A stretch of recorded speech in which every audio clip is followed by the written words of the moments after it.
Welcome back to Watchbox, and do I have a treat for you today. We are here with master watchmaker David Kondo, native of the Vallée du Jeu, friend of Philippe Dufour, and a master across multiple great brands, including Jaeger-LeCoultre, an old favorite of mine. He is now operating independently, already a GPHG nominee for 2018. He has a story to tell and a watch to show us. I've told him he's allowed to laugh, but not too much at my French.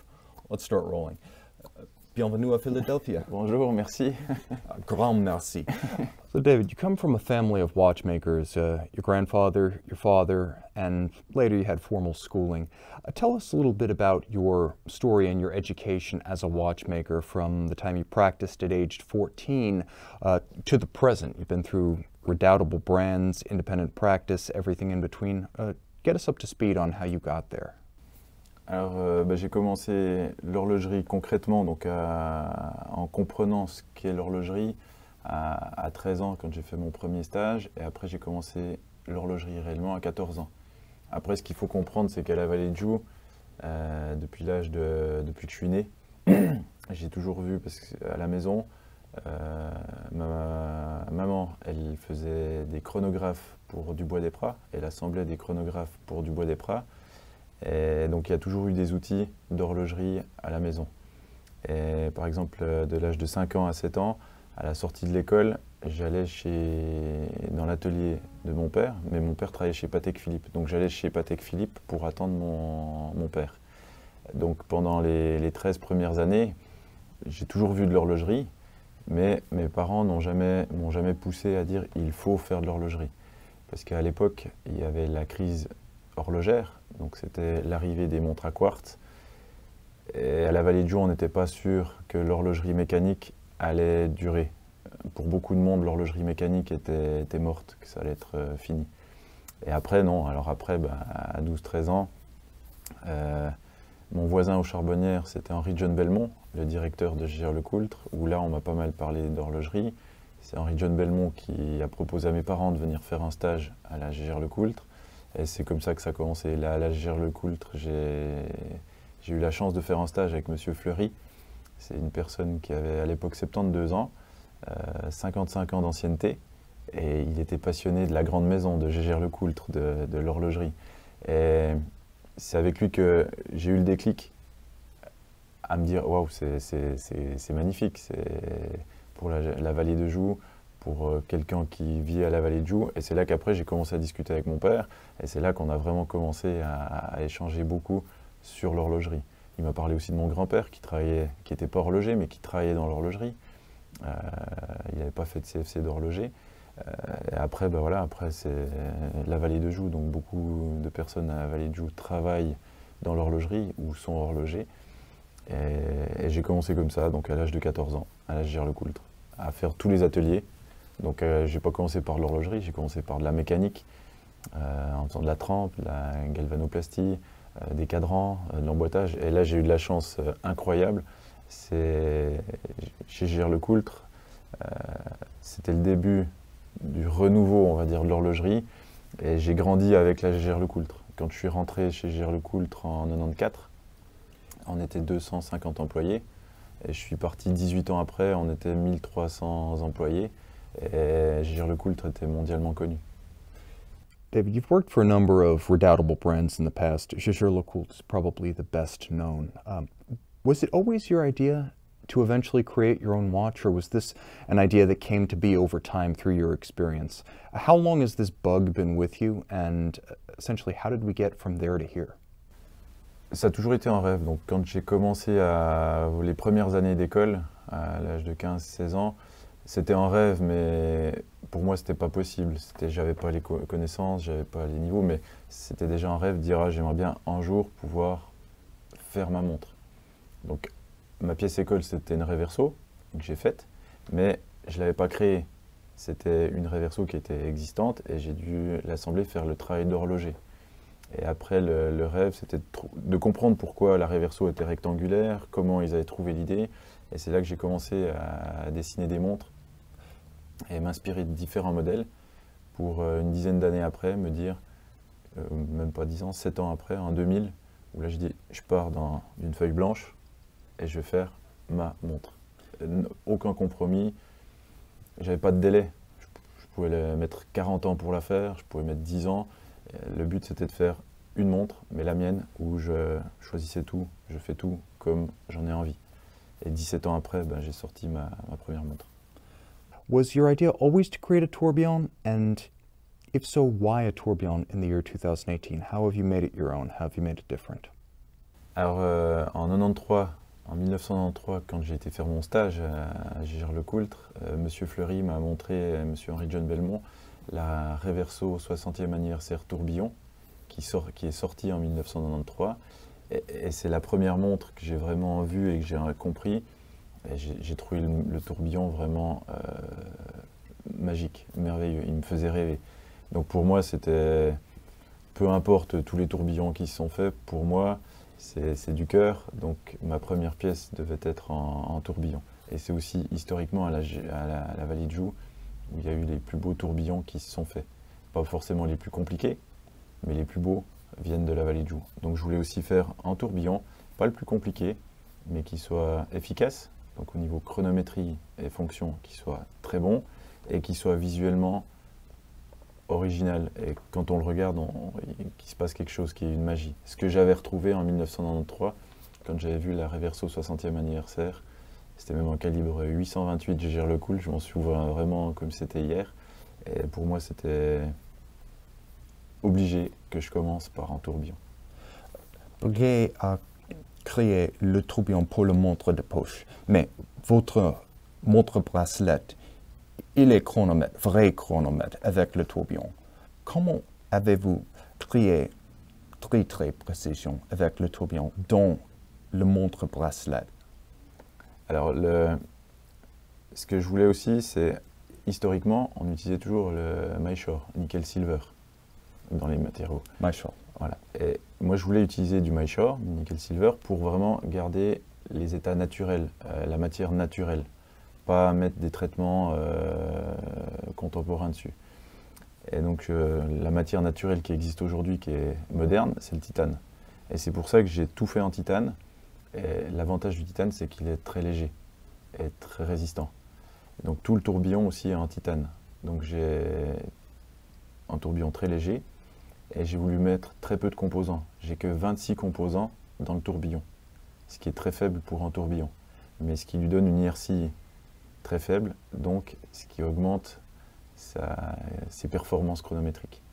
Et c'est pour ça que là j'arrive à des chronométries qui sont très bonnes dans toutes les positions pour une montre. Now, you're both a watchmaker and an engineer, so you have all of the technical skills to create the watch. But independent watch brands, every watch brand really needs to have a signature style inside and outside the watch. How did you go about designing a signature style for the 1740 First Date and then later the Half Hunter? Ça, c'est donc, comme vous dites, la DNA, c'est ce qui est fondamental pour une montre. Si on prend la Nautilus de Patek Philippe, la Royal Oak de Audemars Piguet, Reverso chez Gégère-le-Coultre, c'est des montres qui passent les décennies et qui ne bougent pas, qui sont intemporelles. Et c'est très très difficile d'arriver à se démarquer et de rester intemporel. Récemment, une jeune marque qui a réussi, c'est Richard Mille. Quand je dis jeune, c'est parce qu'elle a 20 ans, elle n'a pas 150 ou 200 ans ou un siècle.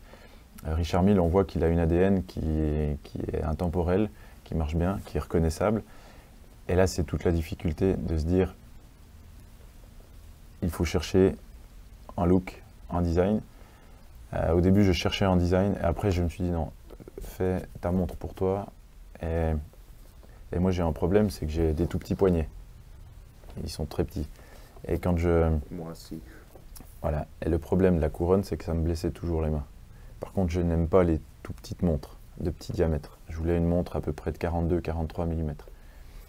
Et là, tu vois l'inclinaison de la boîte, c'est pour être agréable. Et je me suis dit, la couronne, je vais la supprimer, je vais la mettre ailleurs. Et après, j'ai beaucoup cherché. Et après, en regardant dans l'histoire, Léonard de Vinci, l'homme de Vitruve, il a expliqué à l'époque qu'on aime bien le côté symétrique 3h, 9h, et que les côtés 6h, 12h complètement dissymétriques, c'est l'être humain. on voit chaque fois un être humain, l'être humain est habitué à ça. C'est pour ça que j'ai fait exactement la même chose dans ma montre. De ce côté-là, c'est parfaitement symétrique, et dans ce plan-là, c'est totalement dissymétrique. Et après, j'ai tout construit sur ces bases-là. Donc j'ai placé ma couronne là, et une fois que j'avais trouvé ce que je voulais faire, après, j'ai tout construit de cette manière-là. Même au niveau mouvement, il y a toujours une symétrie le plus respectée possible et une désymétrie complète, 6h, 12h.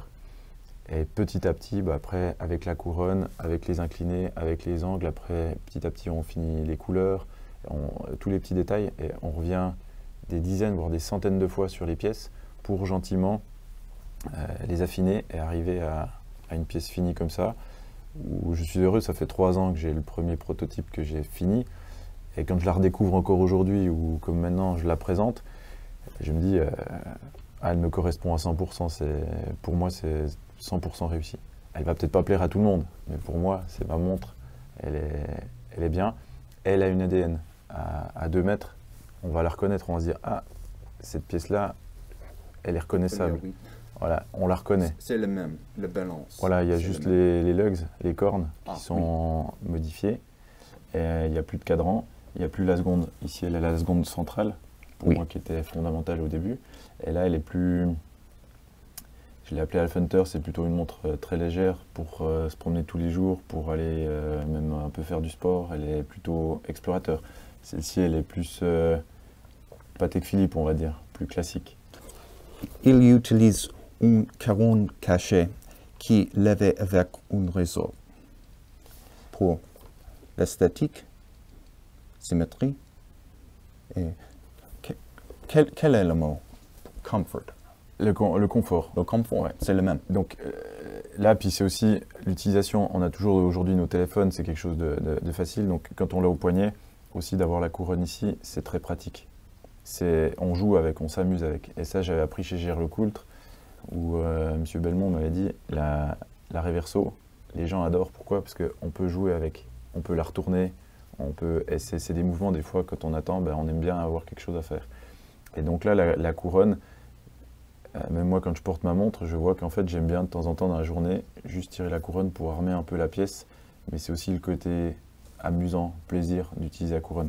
Donc là, quand on regarde, quand j'appuie sur la couronne, on voit qu'elle se sort. Quand je vais mettre en première position, là on va faire la mise à l'heure, donc dans les 2 positions. Et quand je la tire complètement, donc en 3e position, c'est là où j'ai la meilleure prise, puisqu'elle est complètement sortie. Et là je vais...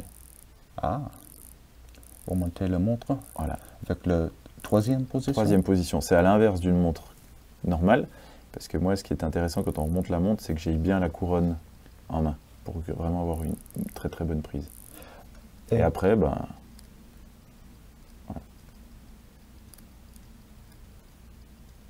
Donc c'est vraiment... Il reste dans le boîtier.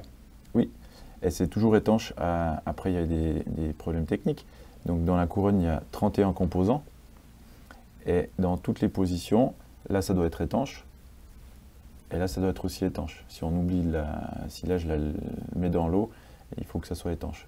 Donc, ça aussi, c'était un défi technique. Il a fallu à peu près 3 ans pour fiabiliser et rendre la couronne parfaitement fonctionnelle, peu importe le nombre de fonctions aussi, d'usure, pour vraiment qu'elle soit fiable. S'il vous plaît, décrivez pour nous le style de finition de la mécanique. Par exemple, Côte de Soliat. Alors la finition, comme je dis, c'est de mêler la tradition. Donc on a le côté un peu moderne, côté avant, pour la Hunter.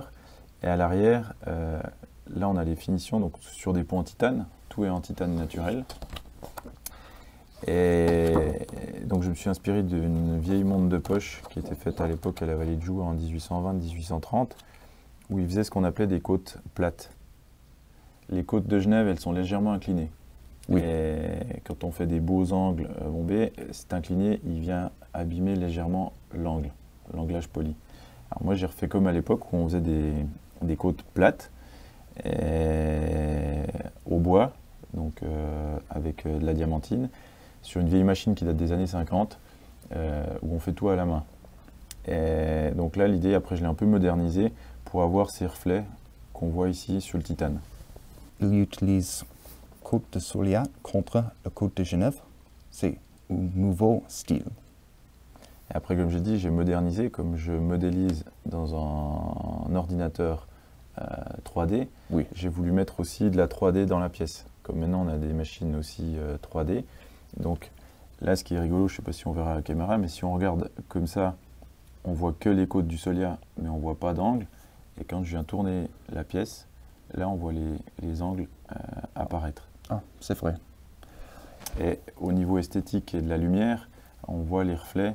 La matière naturelle, elle vit. Si je vais à l'extérieur, j'aurai un autre rendu. Tandis que tout ce qui est rodier, pour moi, c'est propre, c'est magnifique, mais c'est un peu stérile.